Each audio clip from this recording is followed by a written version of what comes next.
And welcome, folks, to the talk show, Let the Truth Be Told. I'm your host, Pastor David. And, folks, we got a great show today. I have an excellent guest, a friend of mine who are going to be my guest on the show. And his name is BERGQUAM of Real America Voices. And I got a great panel, and we're going to talk about immigrations. We're going to talk about his undercover work that he did when he posed to be a migrant. So if you ain't got nothing to do, call your friends and let them know you're listening to Let the Truth Be Told Radio. I'm your host, Pastor David. Y'all come on in.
Welcome to the show, Let the Truth Be Told.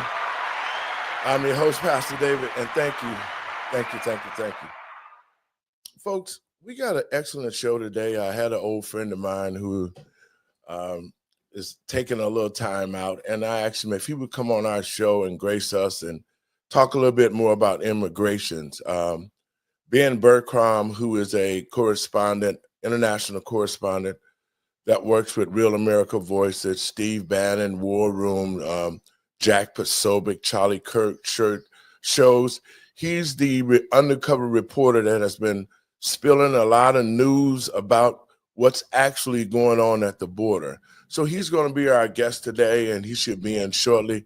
But I want to get my guest in. But first and foremost, let me give all praises to God and my Lord and Savior, Yeshua of Nazareth, who makes it possible for me to be here. All you listening who woke us up this morning, we should be thankful and grateful. And let me get my guest in here.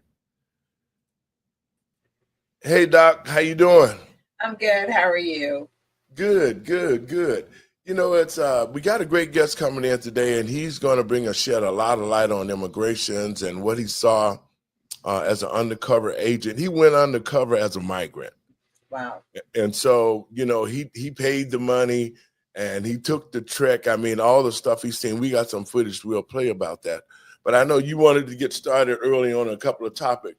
Let our listeners know what's on your mind today. Okay, so I wanted to talk a little bit about this Target boycott that's going on. It's being led by Pastor Jamal Bryant here in Georgia.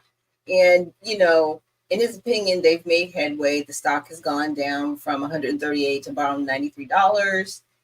They've lost $12 billion in revenue. They really, you know, from their vantage point, they're like, we're sticking it to them. You know, they are going to capitulate and do what they want us to do. You know, they are still heavily behind DEI. They're also very heavily behind the LGBTQ plus community. That Target, you know, basically they put that out of the stores because there were other patrons that said, we don't want this in the stores. We definitely don't want it in the children's section. So there were a lot of things happening on with Target, but it just really floored me. I was like, wow, you're fighting for something that does not benefit you. I mean, DI does not benefit Black people. We've covered this on the show, you know, more than once, but I just found it interesting that this is the hill that they want to, you know, climb on and die on, you know, and then saying, okay, we only have a select few people that are going to deal with Target, you know, if you're not a part of this panel and group. And I'm like, okay, I respect what you're doing. I don't really shop at Target Me personally. neither. You know, it's one of those things. Maybe if I'm out of town and I really need something and I can't find it anywhere else, I'll go to Target. But I find I have better options out there. So, you know, so, but that's just how I shop. No, you know, no dig on Target. But like I said, I find it fascinating. You know, Target's been put under a lot of abuse. You know, they survived a lot of I won't call them raids, but there were times when, you know, their stores got, you know, trashed during some of the riots that happened. And some of them decided to rebuild in those communities, some of them didn't, and they left. And with them, they took jobs away from those areas. So, like I said, I find it, that's just one of the stories I came across, and I was like, I gotta share it with you guys because it's happening, it's out there. I want to say this about the Jamal Bryant leading a bunch of parishioners and other people with the false narrative of DEI, because, as you know, DEI does not benefit Black people. But the people that it does benefit is the carpetbag preachers like Jamal Bryant and Reverend Al Sharpton. Now, you would think that they're promoting the homosexual lifestyle. They're pushing the LGBT group. And so they're acting like they speak for all Black Americans, and they do not. No. The black community is not as welcoming for the LGBT stuff to be pushed in our faces in such a the way that it is. And so we're saying, you know, hey, Al Sharpton don't count. Okay, he's past his time. The only thing that's going to happen is he's a hustler and a race baiter, just like Jamal Bryant. Sharpton is passing the mantle over to him to say, hey, you know what? We can attack these issues. We can make money, because at the end of the day, Sharpton and Bryant will go back in. They'll give them money to call off the boycott, and it'll be business as usual. So this is a form of extortion that Jamal Bryant is using with Al Sharpton to get money out of a company that clearly the stockholders don't want the DEI, nor do they want the LGBT stuff in the store the way they stuck it in there. So this is just a way for Jamal Bryant and Al Sharpton to extort money, because they have a name, to extort money from the companies that supposedly are a violation of DEI when DEI is totally illegal. Right. Like, and, you know, Tabitha Brown, you know, she actually has some of her products in Target. And I know that she initially, you know, people were saying, hey, we got to boycott Target. And she was like, you know, when you do that, you actually hurt Black businesses that are in the store. And what I do applaud from her is she's like, you know what, just buy it from me directly.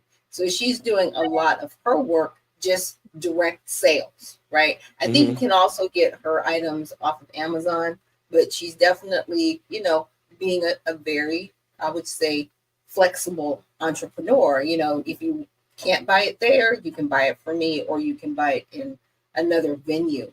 Because, you know, the day of the big box stores, they're kind of going the way of the dinosaur, just like malls. You know, people shop more online than they do in person. You know, part of it I like, part of it I don't like. But like the big box stores trying to take over, I'm telling you, it's going the way of extinction, you know. The big box. Dre, what's up, Dre? I'm doing well. How you doing? Oh man, how you doing, my brother? Doing well. Well, you know what, guys, we got our approval, so we about to launch the channel and everything, man. I thank you guys for getting involved, and we making this happen, man. The people are gonna love it. You know, BERGQUAM, he'll be with us shortly. He's getting things together there. But we was talking about how Al Sharpton them. See, these old guys continue to race baiting. They do not address any issues. You would think at the way that the migrants came, you would think Al Sharpton would have came against the migrants and came against the government for adding problems to the Black community that we have already had. Why would you add more? But he's been totally silenced. You know, what's your thoughts on that, Dre? Well, it's more of the same, because Hakeem Jeffries came out the other day and said that they need to show the voters that they're serious about securing the border. and that the administration and Democrats were slow to react to the surge that happened at the border. So that didn't answer the question that the other Democrat had. That her question was, what is the plan for Democrats to deal with the distrust from voters about you guys being able to protect the border? So that was the non-verbatim question, and he explained that by saying what they should do without giving any details. So it's more of the same. They don't want to get into details, and they have no plan. No, right. No. And it's totally rhetoric that they put out there, and they keep poisoning, especially Black people. They're using Black people to put money in their pockets. They get Black people all emotional, and when we start doing like Reverend Al Sharpton, the good old days, and all that kind of stuff, man, those days are gone by. Yeah. And under their supposed watch, they've created no economic development in the Black community. Yeah. They haven't stood up for Black people's civil rights. They have done nothing but sit back and be nothing but pawns for the Democratic Party. They're little watchdogs. And then when something happened, here come Al, here come Jamal Bryant. Yeah. What's the brother Crump? He can't even speak. You need to take some speaking classes before you Crump being Crump before he start talking, but it's the same old rhetoric, and there's never no progress for the Black community under their type of leadership. And that's why God done brought us to the forefront. He's tired of watching them. You need young blood like us now who gonna say, you know what? Let's get rid of all that. Let's look at what we have right now, and let's bring solutions to the problems that we have today, man. Yeah, I think it's really sad how the Democrats, they don't get it. I mean, we've got Democrats right now flying down to El Salvador, trying to get someone out of prison so here's the thing. Even if they got him out, they still have to send him back and put him in prison because he's been sentenced in his own country and in ours. I don't understand. I mean, literally, we have Democrats flying down there. I pulled up two of them. Let's see. Robert Garcia, who's a Democrat representative of Florida, and Maxwell Frost from Florida. And I'm just like, what are y'all doing?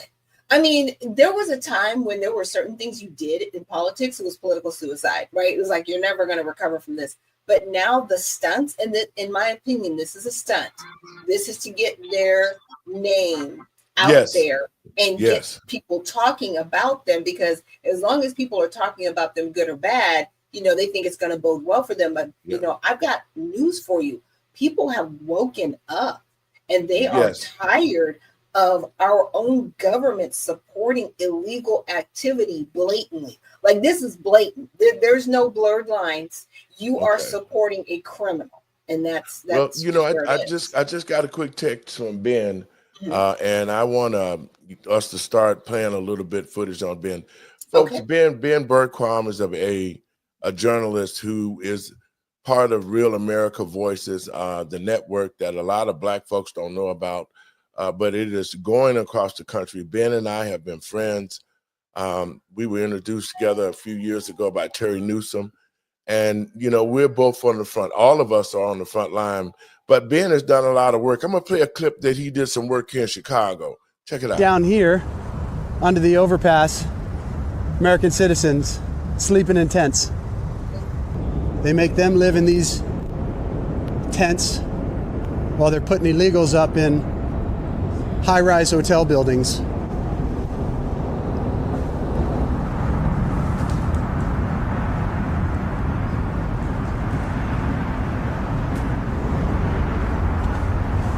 This is how they want you to live, America. This is what the Democrats think of you. This is World Economic Forum's "You will own nothing and be happy." This is the Great Reset. It's all connected to that. Illegal immigration, it's all connected. The abandonment of the American people, the abandonment of the rule of law, the abandonment of God, family, country. This is how they want you to live. We just came a couple blocks from keeping the illegals up on high-rise buildings and giving them 3 meals a day, and you guys are stuck out here. Yeah, I mean, it don't make no sense. I mean, we really need the help. It's cold out here, and we can't even get on our own city buses. Feel like immigrants in our own city, basically. Do you feel like you've been abandoned by Mayor Johnson and the Democrats? Totally. Wow. It's to the point that it's like, man, do I really want to leave Chicago to try to find something that, better conditions to help me get a job or something, anything, Well, God bless you, man. Man, I appreciate you, brother. Yes, sir. And I hope this reaches the right person. Trump 2024, all the way. Guys, now we was together that same day. We took them. We was at the place where they was bringing illegals in, and they was bringing them in buses. I mean, and they would have had warming centers. I was there that day. They went further on, but we was together earlier.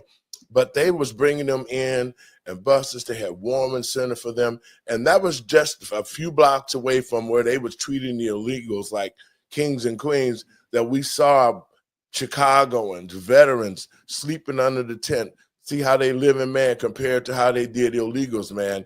And that's the reason why we need to get rid of the leadership in here, Dre. It has to go. We can't continue like this.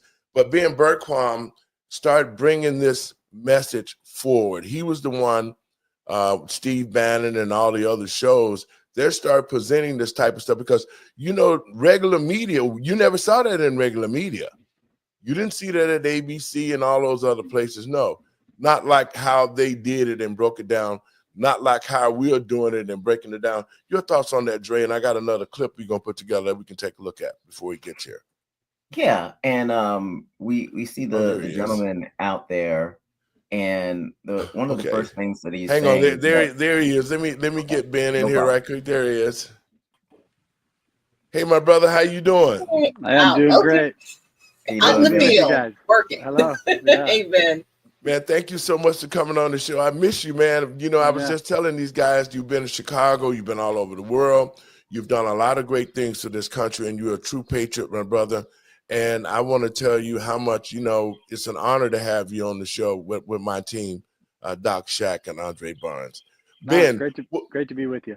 What's going on out there in the country today? Talk a little bit about what's happening with the illegals, because I know you and Tom have been together. You guys have been doing the ICE race. Talk a little bit about that and how you can see the changes.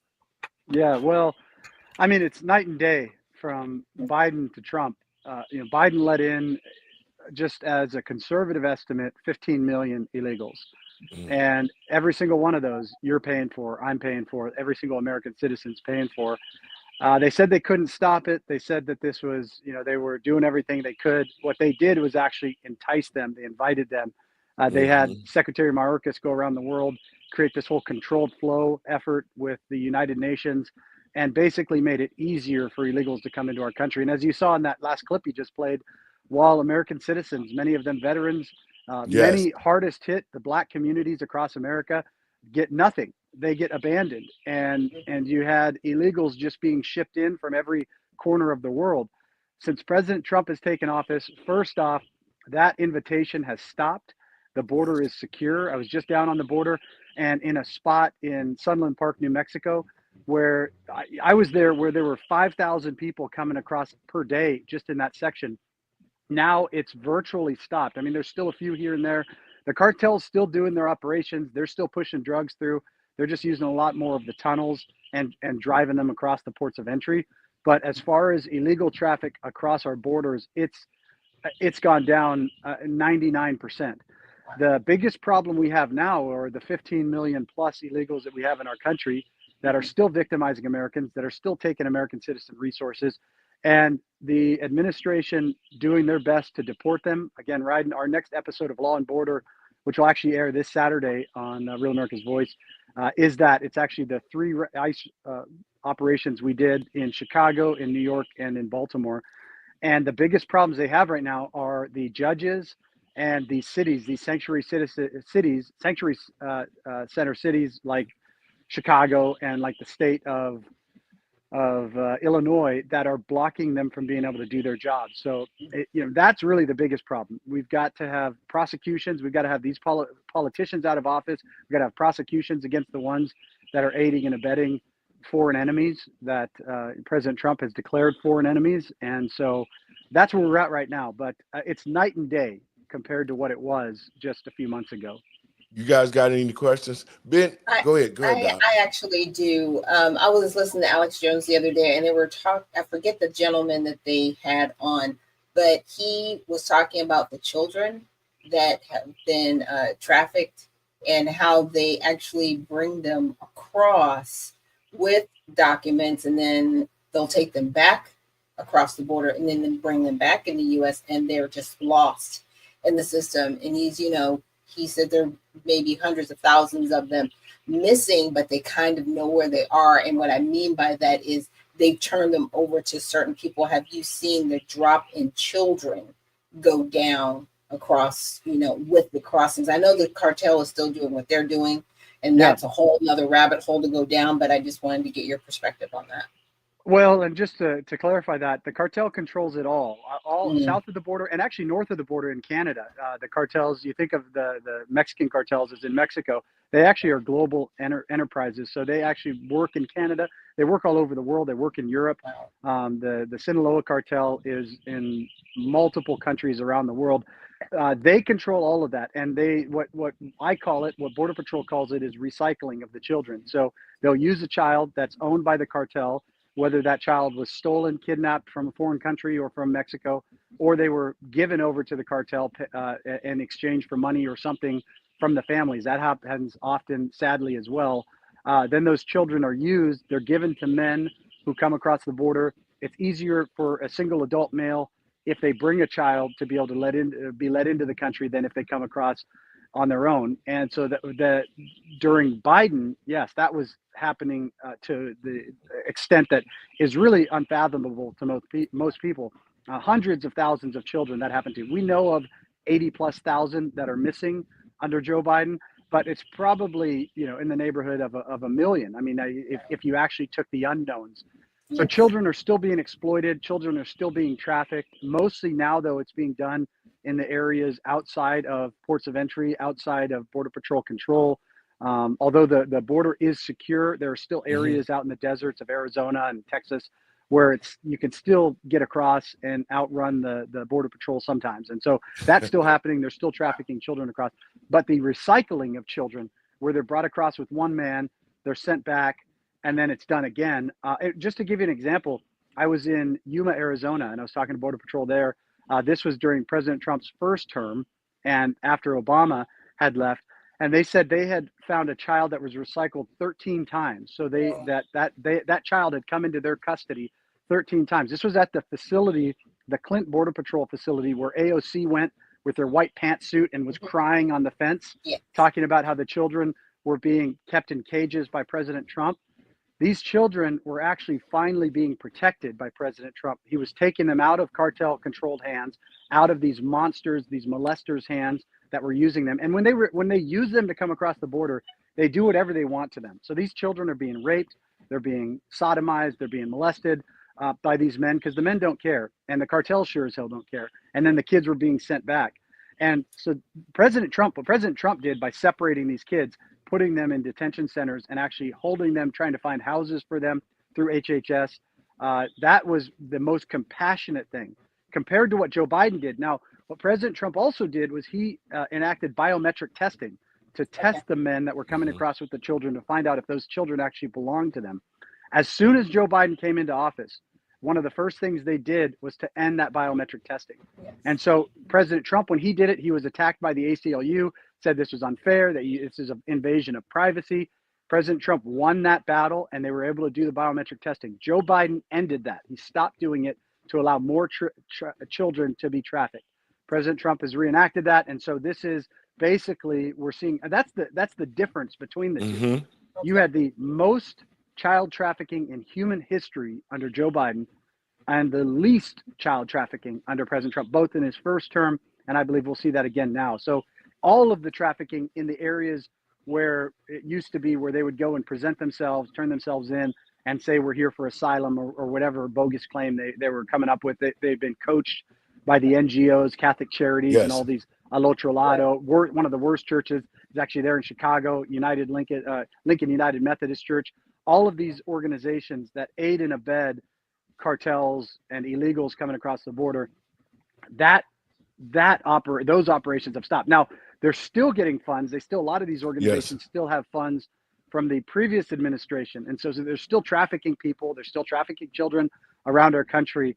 And so until we actually see prosecutions in the United States of these individuals and organizations, I'm not going to feel comfortable about it. But I know they are, Tom Homan and ICE, they are going after these children, trying to track down their last known address. But to your point, that what was happening under Joe Biden was a child would come across either in an adult's custody or not. Sometimes they would come across and say, this is my uncle, but I'm going to see my family. And they would have a piece of paper with an address on it. It used to be where they would have to go. I actually spoke to Carlos, one of these, the guys that was actually working for one of the NGOs that was taking the children and then transporting them to each location. They used to have to go and actually verify that this is the actual person. They would do background checks. Again, under President Trump's first term, they would do background checks on not just the person that they're going to, but everybody that was residing in that household. Joe Biden ended that. And so they would just send them to anywhere and then let them go. And many of those children went to one location and then were trafficked to another location. And that's how that's how it came to be. We got that number 80,000 where they're missing. We don't know. So what they're doing now is trying to backtrack and find out, okay, what was the last known address? Who was the person they were given to? But it's a massive, massive undertaking. And, to me, it's the most evil part of what was happening under Biden, that you would exploit children like that under the guise of compassion. You would have these organizations that were pretending to do good, but in reality, they were trafficking children to be sexually assaulted. That's what was happening. And that's what's still happening today by many of these organizations in the United States. Ben, we here in Chicago, I was in a energy program, and we stumbled upon NGOs that was giving still dollars right to this day until they closed it off, shut it off.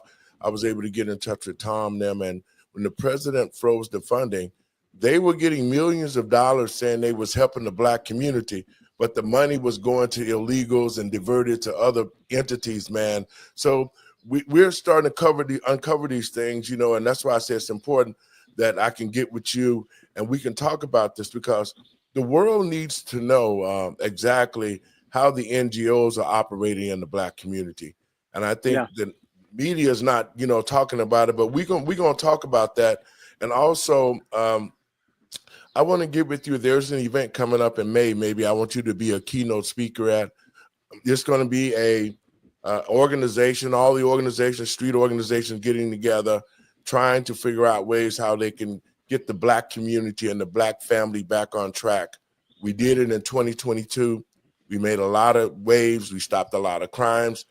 This is something that Chicago, these are grassroots people. So we'll talk about that. And, some other things like the Black political prisoners and so forth. Yeah. Dre, you got a question? Yes. So, Ben, I was wondering, what do you guys actually need out there now? The Border Patrol, because recently Speaker Jeffries came out and he said that their biggest thing that they're going to focus on is convincing the voters that they care about securing the border. So what kind of things do you guys actually need from them? Because we know how policies matter and can make the Border Patrol's job a lot easier. What would you like to see as far as enforcement? The biggest thing is public support. And I think you're speaking of Speaker Johnson, not Jeffries. Thank God it's not Jeffries.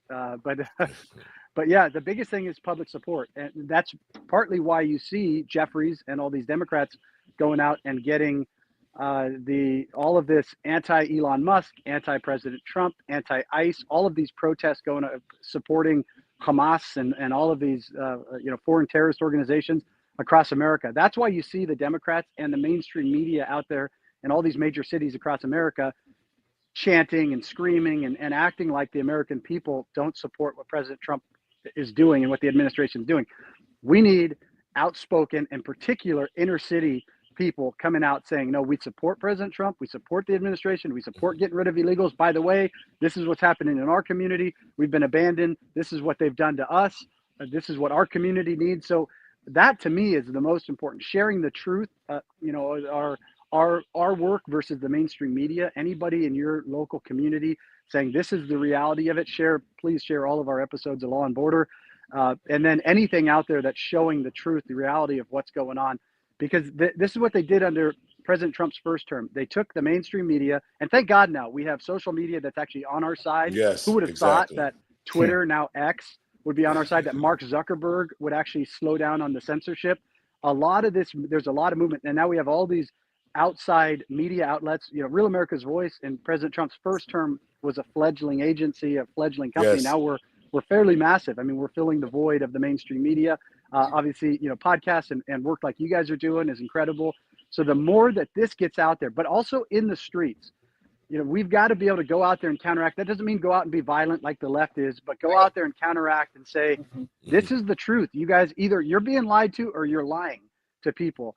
This is what's really happening here. We support ICE. If you had that happen, if you had an uprising across America, in particular in the inner cities, saying we support President Trump, we support what they're doing, we support the deportation of every illegal from our community, that would shift the entire game. And so that would be my request to you guys. Anybody who can do that, let ICE know that you support them. If you know somebody is being harbored, if you know there's crimes taking place, you let ICE know. I mean, if you know there's illegals in your neighborhood, you can contact ICE and you can tell them this is what's happening in my neighborhood, because the city's not able to do it, or the city's choosing not to do it. The police aren't able to do it. In fact, it's a crime. Now even you can't even stop for you as a landowner or a landlord. You have to rent to an illegal. You can't even ask if they're an illegal. So everything that you can do as a citizen to be able to stand up and have a voice and say, this is what I believe and this is what needs to happen, that is extremely powerful. In particular, my motto has always been stand even if you stand alone. So if you're out there watching this or listening to this and you feel like we feel and you want to have a voice, and a lot of people always ask me, well, where do I start? You start where you are. And you take that first step. And whether that's going to a city council meeting, you guys have done an incredible job in Chicago of stepping up, and a small number of voices creating a huge uproar. You don't realize, I mean, you could take 20 people and shift the city. But even one person standing up and going out there, you walk out into one of these protests and you just start telling them they're liars and calling them out for what they are. You are incredibly powerful in that, or in your school board, or anywhere, wherever you have influence. The people that you have influence with, reach out to them, and that's it. That starts in your own family. It's like, hey, did you guys hear this? What do you guys think about that? Start the conversations locally with the people you have influence with, and then support any way you can. When you hear lies being told, when you hear protests that are going to be happening, go out there and confront them and stand against them. Ben, I think that it's important because the work that you've done with the Black community here in Chicago, with Terry Newsom and myself, it's really showing right now. We went to the polls, we voted 47% for President Trump, but we need to get a process to where Blacks are being more conservative and understanding more about the conservative side. And Andre is Numbers USA. We would like to do an event. I would like for you to come and be a keynote speaker. The Black community here, and not only here, but in all other major cities, they're watching you. They're following you on the social media. They're seeing it. It's, like I said, it's a great opportunity for you to come on our show. I know we've been friends for the last couple of years, but to see that and to put the message out there, that we are one America now, man. That's what's needed. So and I'm happy. We've got to figure out the dates, but I'm happy to do that. We'll figure out the details. But that's it. It's us coming together as one American. And the other part to that, to Andre's point or question, is as children of God, as Christians, we've got to stand up. This is a spiritual battle. Everything that we're doing here is a spiritual battle. This is good versus evil. This is light versus darkness. And if you're not right with the Lord, first thing is to get right with the Lord. Ask him what he wants to do, what he wants to do with your life. And then, as you said, Pastor, this is about us coming together, not white Americans and Black Americans and brown Americans, but all Americans, children of God. And by the way, as people who have compassion for everybody around the world, we're all children of God, but there are rules. There's order to the world. There's rules to heaven. There's a way to get into heaven. I mean, the God is the God of order. And so it's us coming together and saying, the way we start this is first, it always starts, God, family, country. So you get right with the Lord, you get right with your family, and then Yes. you work for the country. And so absolutely, it's us coming together as one people saying, all right, I'm right with the Lord. I'm restoring my relationship. So me as a husband and a father, making sure my relationship with my wife and my children is right.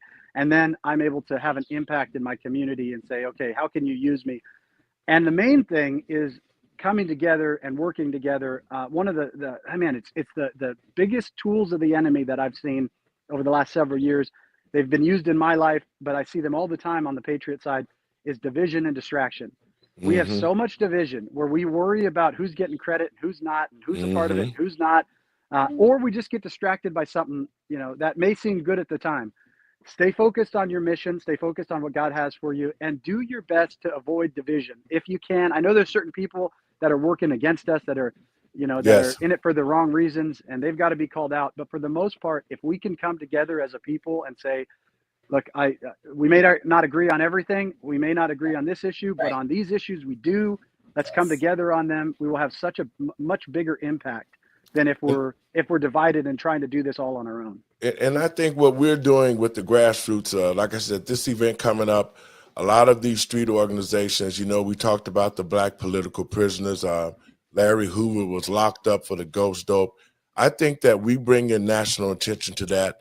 The way J6 was, the way we need to be the same vigilant way, because we have black men who are locked up with clemency numbers that are just rotting away, and they should not be in jail. So Yeah. I really appreciate you helping me with that, because if we get with President Trump, because they got the numbers during the first Trump presidency. When Joe got into office, he just shut it all down. And so now that President Trump is back Isn't in, that ironic? Isn't that yes, ironic? The Democrats yes. that claim to care about the inner city and the incarcerated and talk about second chances, they're the first ones to throw you back in and throw away the key. I mean, Right. it is. And you look at Yes. the inner city, and this is where I always say, like I said earlier, influence the people you have influence over. There's certain people that you guys can go to that I can't, that would listen to you, that won't listen to me necessarily because I don't have a relationship with them. And so Yes. to get into those places and to wake those people up and say, hey, this is the reality. As you said, I mean, you got people out there marching saying President Trump's a Nazi. Well, these guys are actually supporting modern day Nazis in Hamas. You got people out there saying President Trump's a white supremacist when he did more for the black community through the First Step Acts and through funding the black colleges and all of the stuff that he did. We just have to challenge these lies and say, this is a lie. This is the truth. And as you said, now, it's what's really crazy is I was there in Georgia when President Trump got his mugshot and when he was indicted down there. I was there in Yeah. New York City during the trial when he was found guilty. And I had more people, black people from the black community, come to me and say, I didn't support him then, but I support him now because they're doing to him what they've done to us for years. The injustice they see, the people see, there is this entire weaponization of an injustice, not a justice system, it's an injustice system. And if you fall into the wrong category, you will be picked up. And it doesn't matter. Now, obviously, in the black community, that's been the high percentage of the black individuals. But at the same time, you can see it can happen to the former president of the United States. And if it can happen to him, it can happen to anybody. So it just means us coming together and saying, where is the injustice? How do we right those wrongs and make sure this doesn't happen? And then apply, they talk about retribution. I just call it real justice. Apply real justice to the people that have been creating this injustice. Yeah, I actually did have another question for you. So I wanted to get your take on what's going on with this whole criminal from Maryland and being deported to El Salvador. I mean, President Trump, day one, he says, we're going to use this act from 1798. So he's using legislation. He's not working outside of the boundaries of his actual duties. And they're fighting him on that. But the representatives from the Democratic Party that are now going down to El Salvador to support this person who has been found to be a part of the gang. He has been found to be a criminal who's been sentenced. I just wanted to get your take on what. Yeah. Well, it's just a perfect illustration of the Democrats abandoning American citizens and supporting criminal illegal aliens. I mean, this guy is exactly where he should be. And honestly, to the Democrats that went down there, I just say stay. I'm sure they have some bed space they could leave you in. It's absolutely insane to me that we have people that have sworn an oath to our country that are working to undermine that oath. And these same people, you've got Dexter, whatever her name is, one of the representatives that's down there, so-called representatives, doesn't represent me, down there, who says that we're in a constitutional crisis because President Trump is doing his job and doing what Joe Biden should have done. Joe Biden should have never let these guys into our country. Now President Trump's getting them out of our country. He's actually doing his job. The biggest threat we have that we face in our country right now are not the enemies from without. They're the enemies within. They are the politicians. Yes. They're the judges. They're the DAs that have sworn an oath to our country and to our Constitution and are working to undermine that oath. So to Garcia, he's where he should be. He shouldn't have been allowed into our country in the first place. Right. The irony that these people say, well, he was given a judge's order. The only order that he was given was originally saying that he couldn't be sent back to El Salvador. And I believe that was before they knew he was MS-13. Right. He should be sent back to El Salvador. Every single MS-13 member should be sent back to El Salvador. But the fact that they've got people out there that are marching and saying he has to come back, that's the threat we face. If we don't deal with this, if we don't get rid of the people that hate this country, that are in our own government, our country's dead. This is national suicide. Yes. And you know, you may not like certain parts about our country, but I challenge you to travel anywhere else in the world. That's right. If our country falls, the entire world falls. There's nowhere else to go. There's nowhere else with our Constitution, as imperfect as it is, for you to go and to get what you call justice.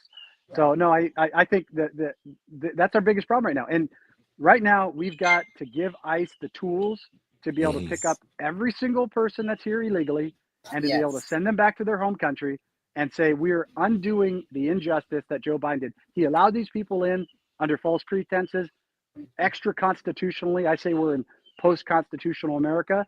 Now we're resetting that. We're righting that wrong that was done. Yes. So I'm 100% in support of President Trump on this, and Tom Homan. Quick thought. Your thoughts on J.B. Pritzker. He's coming to the Congress on the 15th. Brandon Johnson, the mindless mayor, has went through and purged themselves. What are your thoughts about them actually getting incarcerated or charged with treason? Because that's what they're doing in the open. What are your thoughts on that, Ben?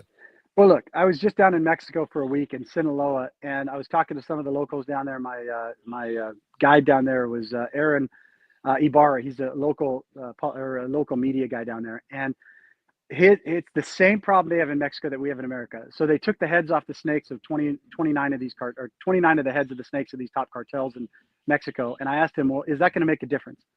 And he said, until you start arresting politicians, nothing's going to change, because the cartels, they have 1 million foot soldiers behind them that are willing to step up into that position. But until you actually take away the people that are actually getting paid off, and in some cases are actually running the cartels. Yes. That's from top to bottom in Mexico, but that's also, unfortunately, across our entire government. So until we actually see the arrest of people like Pritzker, of people like Johnson, I'm not going to feel like we're actually saving this country. I want to see it happen. I'm not going to hold my breath, though. Honestly, there's so much of the decisions that are made right now that are political, and I understand some of it. The biggest fight we have right now is to get rid of the rhinos on our own side.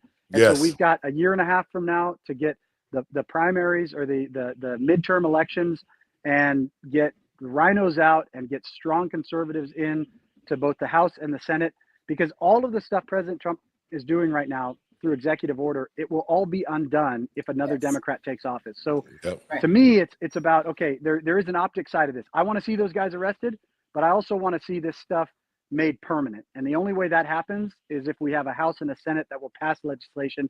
And right now we just don't have that. We have too many rhinos, people on our side that claim to be on our side that are not on our side.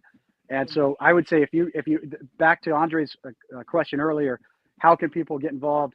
Make sure that the next midterms, that we take back more seats in the House to get rid of any rhino Republicans that are in there, and you replace them with constitutional conservatives. Get rid of any of the Democrat traitors that you can, and replace them as well. So it's in my opinion, it's time for a new form of government. It's time. We need to pull that trigger, in my opinion, because if we wait, to your point, all the executive orders can be turned back over. They can go ahead and get their friends in and start, if you wash my hand, I'll wash yours. People are tired of this. But they want us to be at martial law, and they want us to fight against each other when it's them. It's not us. It's always the elites Yep, it's Yep. always the elites. Now, It, look, there is no better form of government, even as imperfect as it is, as our constitutional republic. But it only works if we don't have corrupt people in those yes. positions. Right. So we have Yeah. to clean house. I mean, I want to see 1,000 arrests from Yeah. judges' seats to DAs to politicians in the House, Sure. the Senate, and down to your local municipality. I want to see arrests across America. And until that happens, I won't feel comfortable. Ben, you're going to Yeah, be here. Go ahead, Dre. And Ben, another thing that we really have to focus on if we're going to get that long-term immigration legislation, so there's not that pendulum swing from each administration. We got to get to 60 votes in the Senate. That's and right. I can see that some of the pressure is coming down because like the favorability of the Democrats goes down each day that they continue to resist. So That's right. I'm trying to go to Congress. I'm going to Congress. I'm sending them letters. I'm trying to set up meetings with them to say, hey, like, what do you guys want? How can we work across the aisle? What would you like to see in a bill? But, you know, I'm going to keep beating that drum until we get some of these people that are willing to talk. And there are people that are willing to talk. There are Congress people that are willing to talk. So I'm going to keep pushing it. But like, we need 60 votes in the Senate. Yeah, no, you're right. And God bless Numbers USA, the work you guys are doing. There's a few organizations out there doing some great work. So keep it up. But you're right. I mean, that's it. Sometimes you just keep beating the drum and eventually you get there. And in some ways, the left eats their own. You know, everything, it's biblical. What the enemy means for evil, God uses for good. And so sometimes, you know, I always say, pray about what you're supposed to do. And when God tells you to act, you act. And then sometimes he just says, step back and let them burn themselves down. So there's some of that has to happen too. But all of it, just do what you're called to do. Ben, you're going to be here next week, right, for an event that Terry Newsom is having? Yep. Yeah, I'll be at the Terry Newsom, and it's, gosh, I'm forgetting the name of the organization right now. But I'll be speaking on the 30th at night. There's a website. We'll get the site out. I'll put it out. Yeah, get the site up. You can still get tickets, and it'll be in the evening, I believe 7 p.m. And I'll be there. Yeah, I know where it's at. It's over at the place that we had the last event when Tom was here. Yeah. It's like it's a huge place. So really nice. We'll be there. We'll promote that. I want to thank you so much for giving us this time, brother, because you know we needed it. And let us get together when you get here so that we can discuss the black prison, the political prisoners, and to the American people, patriots across this country. This young man is a true patriot to our country. I seen him at the DNC step on and put the fire out on a burning flag. And I kept thinking, I said, I was inside when you were doing that because, you know, I had to go speak. And I was like, oh, my God, I'm inside. He about to go to war, and I'm sitting in here. But you know what, man? God's blessing you, man, so much, man. I really appreciate having a good friend like you and a confidant, man. So whatever we need to do, let's get together on the 30th and make it happen, brother. Sounds good. Look forward to seeing you guys then. God bless you and peace. Have a great one. Thanks for being on the show. You too. Guys, that's good. I'm gonna play a clip of the show that they got coming up this week. Let's check it out right quick. All right. Ma'am, do you know the people that's trying to break into your property? If you come in, I will shoot you. Welcome to Law and Border, where we go to the front line to expose the truth about the real attack on America.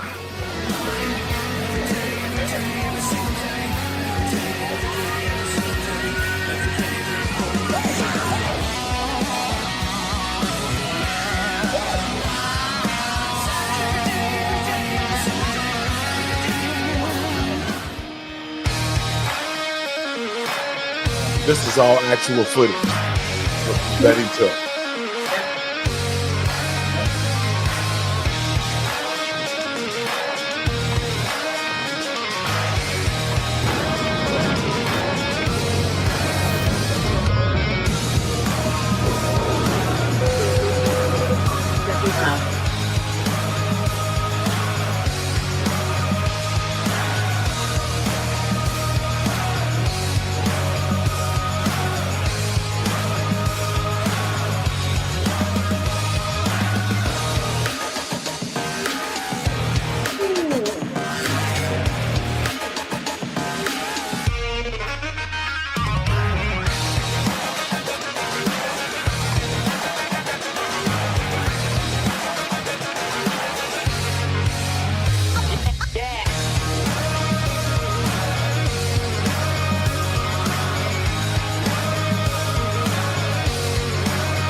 causing all this carnage.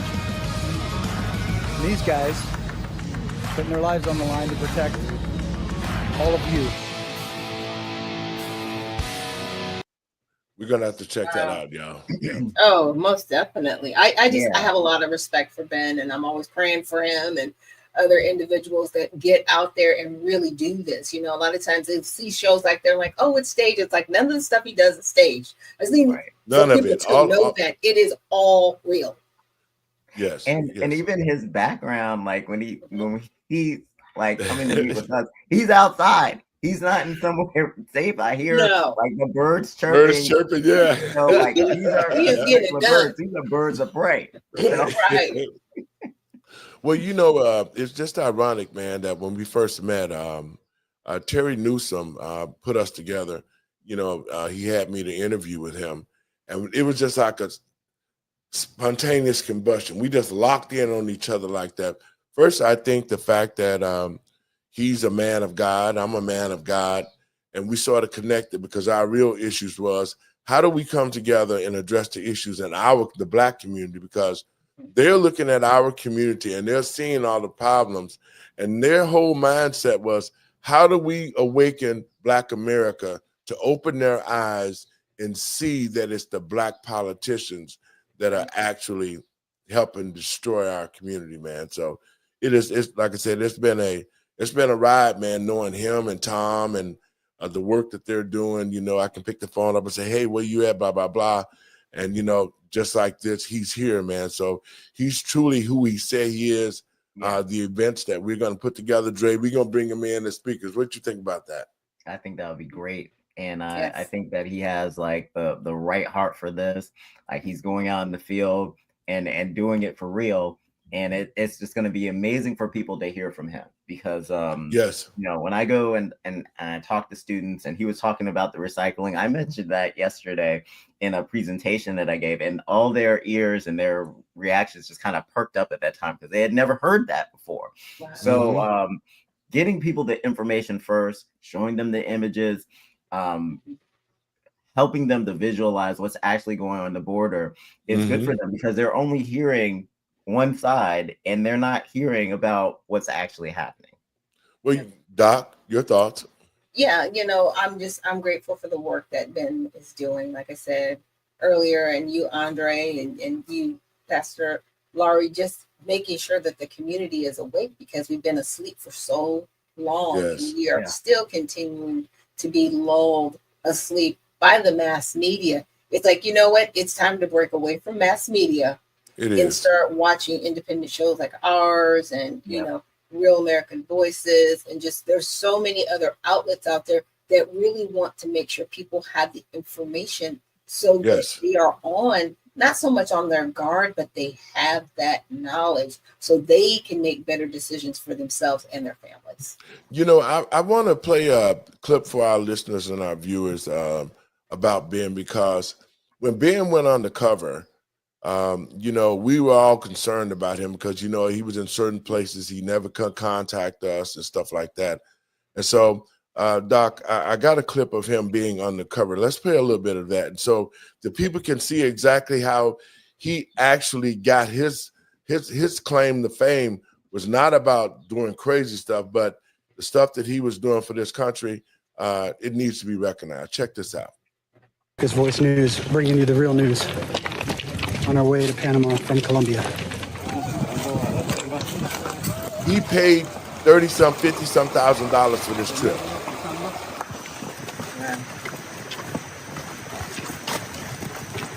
We just made it up this first big hill down behind me, and you can just see the people struggling. You've got moms with kids. There's ladies in their 80s that are coming across this way. You got infants, 1-year-old and under. And we're on day one. These people it may take them 6, 7, sometimes 20 days. It's unbelievable. This is what the Democrats are inviting. They say, oh, it's easy. You have a right to go anywhere you want. They don't tell them that you may die in the jungle. Those people are not prepared for what they're walking into. And they're going to try to take that baby. 60 miles through this, on top of potentially getting molested, robbed, child abuse. This poor girl back there is already passing out. We're 2 hours into a 6-day journey. They don't know what they're getting into. They really don't. They're trying to push her. She can barely walk.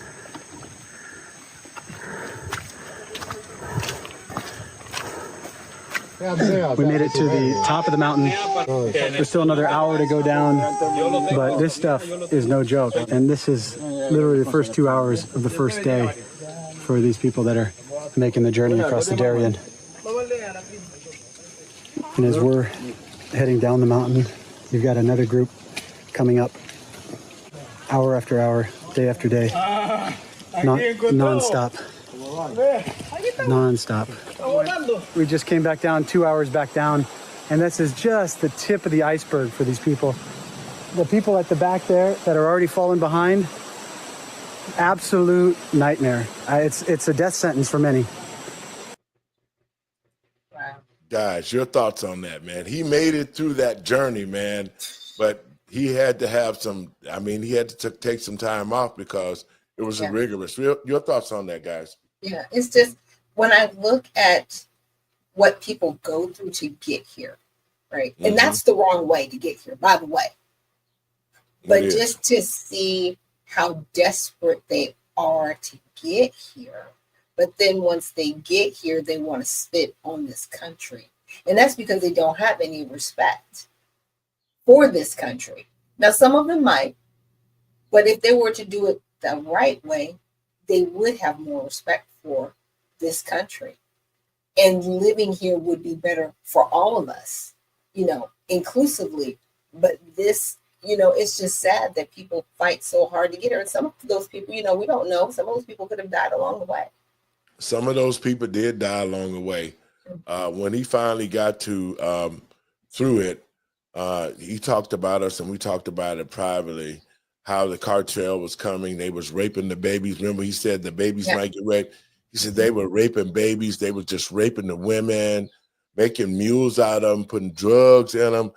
He said that, because I remember some footage that I've seen that he got into it with some people, man, but he was with some others and sort of got out of it, man. But I'm telling you, that's what the American people don't see. They haven't seen that side of it. You understand what I'm saying? They see a few people crossing, but they don't show how, or have a reporter who would have the gumption to go undercover and so that the American people can actually see. And mainstream media, you didn't see that in mainstream media. No. They're not trying to cover that. No, they didn't. Go ahead, Dre. Definitely not. They're definitely not trying to cover that. And I have to give props to Ben, because I remember I went to Brazil for like a study abroad. And there was a certain part of our trip where they gave me a machete and it was like cut through this jungle area as we're heading to this like waterfall. And I was in my 20s at the time. I was in the best shape of my life. I don't think Ben is in his 20s anymore. And he made that trip along with those other people. Like, man, hats off to him for making that trip, being physically fit, because I don't think I could make that trip right now. And as dangerous as that trip is, we also have to have some of these people take accountability, because I want to kind of give you guys a tale of two Uber drivers. So I had one Uber driver that's a Black American, and as much as she was saying that people need to start working across the aisle, she was also saying that, all these immigrants want to do is work. And when they work, you don't have to check behind them. So already, you can see that they've been brainwashed by a lot of different media and their whatever personal experiences they have. Then I have another Uber driver who he had a Jamaican flag in his Uber car. So I was like, probably Jamaican, and he had an accent. So I'm assuming he's Jamaican. But anyways, one of the things that he was saying is that how can people be here decades and not get standing here in this country? it's just to him, he felt like that those people don't want to pay the money to get a lawyer to get the job done. And I was like, well, they just pay the money. Now they want to look funny when people are coming and taking them out of the country. And I'm so tired of this term, disappearing or disappear people. I was like, why are we using this term in this way? Because that's not the proper way to use that word. Yeah. Exactly. And it makes people sound stupid. But anyways, they're being deported and people are feeling sorry for them. Yeah, they took a risk to come all this way. But those people that came here, they didn't come from a country that wasn't safe. They decided to take a gamble to go to a country where they can make more money. A lot of them were in safe countries. A lot of them were in like places like Panama and other countries that aren't as violent, that have a thriving nightlife. So for them to like, you know, try to put on to Americans and, oh, they're trying to come here for a better life. They decided that they wanted to economically change their life. And the Democrats and other elected officials, they told them that if they came here, they'd get all these benefits, and they took the risk. And I'm telling you, if I got the same offer, I would do it myself. The same trip. Yep. I would myself. Not now because I'm fat, but like 20 years ago, yes. But you know, like I said, this is what the American people haven't seen. All this behind the scenes stuff, and this is why, guys, you know, we got our licensing now, our platform is ready, and we can start. But this is the type of information that's going to make our network differently from everybody else's. Yeah. The way we break things down, the guests that we're going to have, and the people that's going to watch this show is always going to be able to come away with some type of ideas on how America could become one, because that's going to be the goal for us. And for me right now, I think this is a very pivotal time for the Black community. And the reason why I'm saying that, because Black people have stood up and said, we're not going to longer be, we're not going to roll with the Democrats. We're going to see who the best candidate is from now on. We're not just going to worry about Al Sharpton and all this DEI crap, because it doesn't benefit us. And I think the Black community understands now we have to get involved with politics. We have to know the leaders that we are putting into office, because look at it here in Chicago. We got all these Black leaders, and they have done nothing to uplift the Black community. They've all been fighting for money to give to the aliens who are, I mean, you can't blame them, but they're fighting to be able to try to, right now, do what they need to do. Guys, go ahead on and talk a little bit. I'm going to get out of here. I got to take this call. Go ahead. Okay. But yeah, I mean, to what Pastor was saying, it's really sad to see that a lot of the Black leaders, quote unquote, I'm not going to put the big giant air quotes up, what they've done to decimate these communities. But unfortunately, this is how I see it. The Republicans have used them to do it. They want to blame the Democrats for, you know, disparaging these communities, but at the same time, they're not running at the local level. They're at the state and federal level.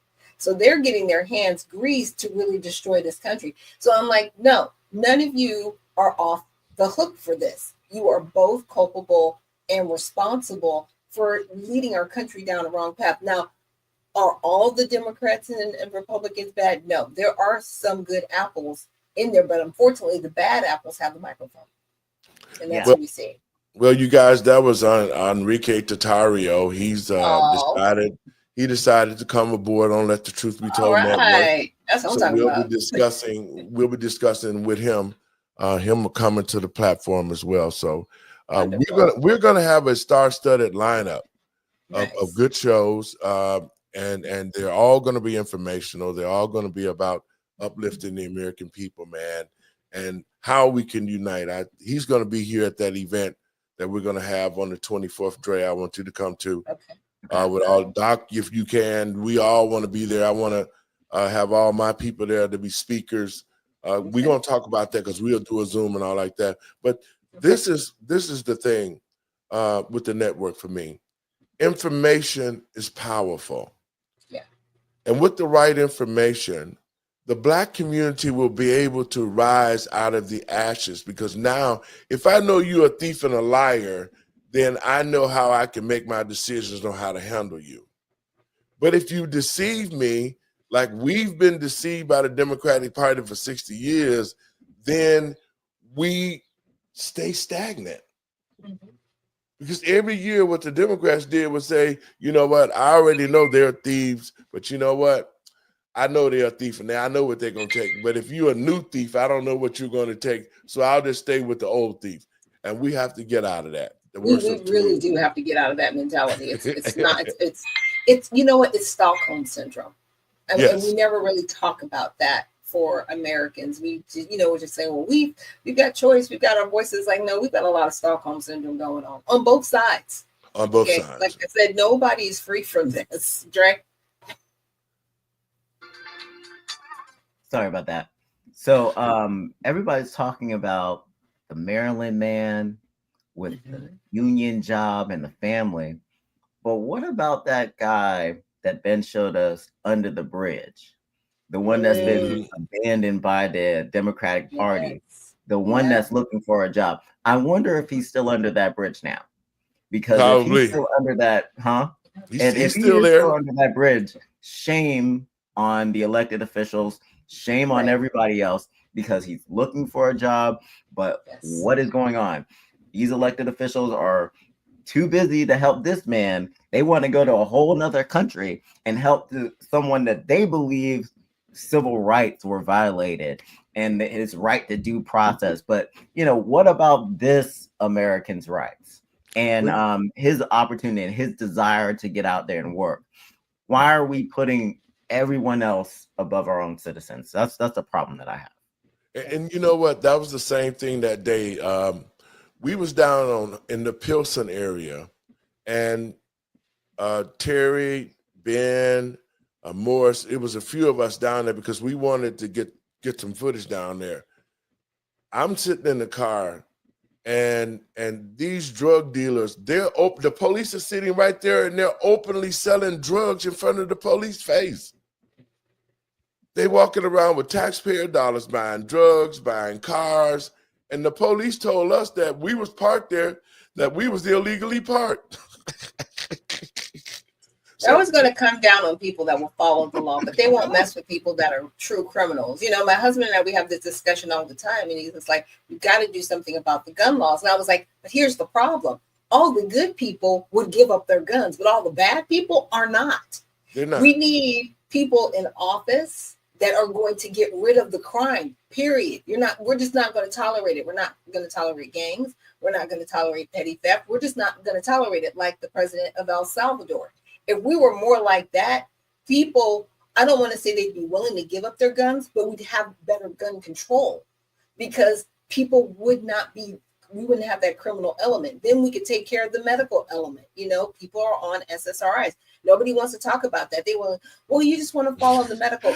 Look, people are taking drugs that take down their inhibitions to actually respond to human nature, to their own conscience that would tell them, do not shoot this person. And it's completely gone. They'll shoot somebody and be like, okay, let me go get a burger. You know what I'm saying? Which is not a normal response, but that's what those drugs do. But it's not, it's more to it than the drugs themselves. Yeah. It's not having any spiritual foundation. It's not having a conscience. That's what it is. And so when you aren't equipped with that, then you'll do anything. You have no conscience. Well, you just think that's part of the life that I'm living. If I got to kill somebody, I just kill them. Hell, I'm hungry. Let me go get a sandwich. You're not going to think about that, because they forget about it immediately and goes on to the next phase of their horrible life. So, we have to start seeing how we can counsel or help these people get some type of conscience to better themselves, because it's all the wars being fought in the head right there. That's what's being fought at. And if you have no foundation, if you have no positive thoughts, no memories of nothing being good to you, then you become a victim of society. And that's what we're seeing right now. Yeah, absolutely. Absolutely. So, folks, next week we're going to be at the function with Ben. I'll be there. And then we're going to make sure, but like I said, the station should jump off. We need to do our final stuff with that. I'm so happy, man. I'm tired of Facebook. I'm tired of all of that stuff giving me fake numbers and putting me in jail. That's over. The new platform is ready, folks. The Let the Truth Be Told network will be sprung in a couple of weeks. So, guys, your thoughts on it? We can get out of here, man. I love Ben for, standing in. He's always a man of his word. We're going to start having a lot of great guests. Once we get the platform up, I think Ben will become a reporter for us, and he'll come and give us updates on what's going on with ICE. And, we're going to really get the news out there. Your thoughts, guys, your last words so we can get out of here.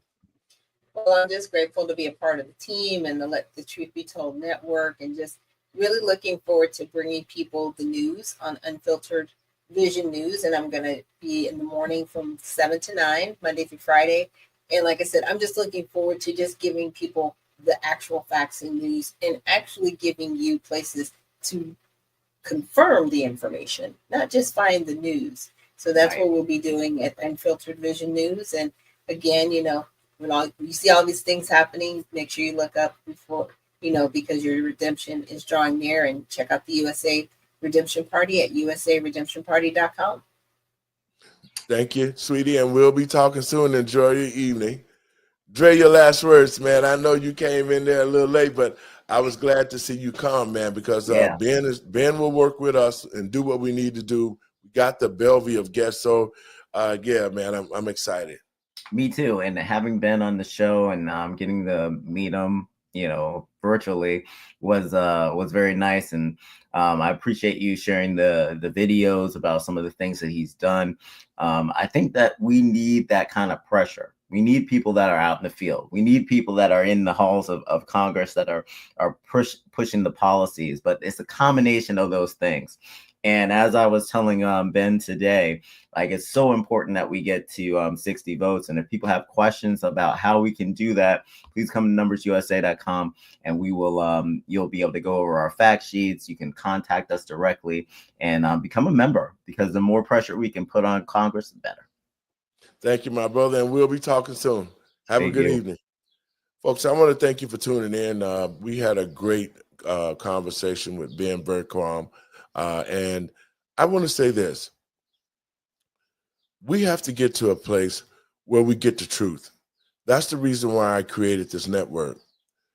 The regular media, they hide, they lie, they don't explain things thoroughly so that you can get a good understanding. This new network with Let the Truth Be Told, it will allow you to do that. It'll allow you to get all sorts of information that will be part of our network. We'll do educational things. We're going to do the things that can help communities grow and find solutions to the problems that we have today in our community. And in saying that, folks, I want to thank you for tuning in. I'm going to get up out of here. Y'all stand around. Enjoy your evening. God bless you. And we'll see you soon.